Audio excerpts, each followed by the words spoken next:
بعض لوگ علماء کرام کی توہین کرتے ہیں تو اس کا کیا حکم ہے؟ علماء کرام کی توہین کی صورتیں ہیں. ایک ہوتا ہے کسی فرد خاص کی توہین کہ بھئی فلاں نام کا جو عالم ہے اس کے بارے میں کوئی کلام کیا. اب وہ کلام کرنا ہو سکتا ہے کسی ذاتی رنجش سے ہو، کسی خاص وجہ سے ہو، کیونکہ عالم معصوم تو ہوتا نہیں، اس سے بھی غلطی ہو سکتی ہے. تو اس سے کوئی گناہ ہو گیا، اس سے کوئی ایسا کام ہو گیا کہ جس کی وجہ سے اس پر تنقید کی گئی. تو اب ایسی صورت کے اندر یہ اس حکم میں نہیں آئے گا کہ اس نے توہین کی ہے اور اس کے اوپر کوئی شدید حکم شرعی لگے گا.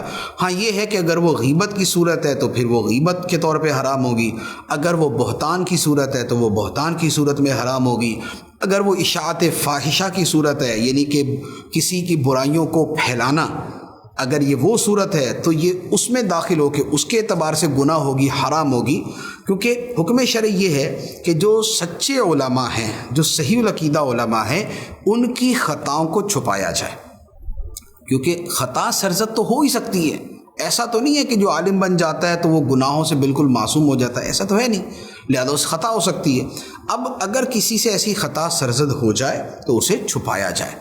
اور تو یہ تو ہے انڈیویجول کہ کسی انفرادی طور پہ غلطی ہوئی اور اس کے اعتبار سے کلام کیا. اور اگر بلا وجہ ہی ہے تو پھر یہ عام لوگوں سے زیادہ حرام ہے کہ عام آدمی کی غیبت بھی گناہ ہے لیکن عالم کی غیبت اس سے بڑا گناہ ہوتا ہے. اور ایک ہے اوور اور سارے علماء کے بارے میں کہنا، جیسے بعض لوگ یہ بول دیتے ہیں یار مولوی ہوتے ہی ایسے ہیں، یا سارے مولوی ایسے ہیں، یا مولوی فسادی ہیں، یا مولویوں نے دین بگاڑ دیا، یا مولویوں نے ہیلے بہانے نکالے ہوئے. یہ ایسا جملہ کہ جو سارے علماء کے بارے میں ہے، اسے علماء کرام نے کفر قرار دیا ہے کہ یہ جملہ کفریہ ہے. علماء کی علل اطلاق توہین کرنا یہ کفر ہے، کیونکہ علماء کی جو حیثیت ہے وہ ان کے علم کی وجہ سے ہے، اور ان کا علم جو ہے وہ کوئی سائنس یا ریاضی کا علم نہیں ہے، وہ دین کا علم ہے.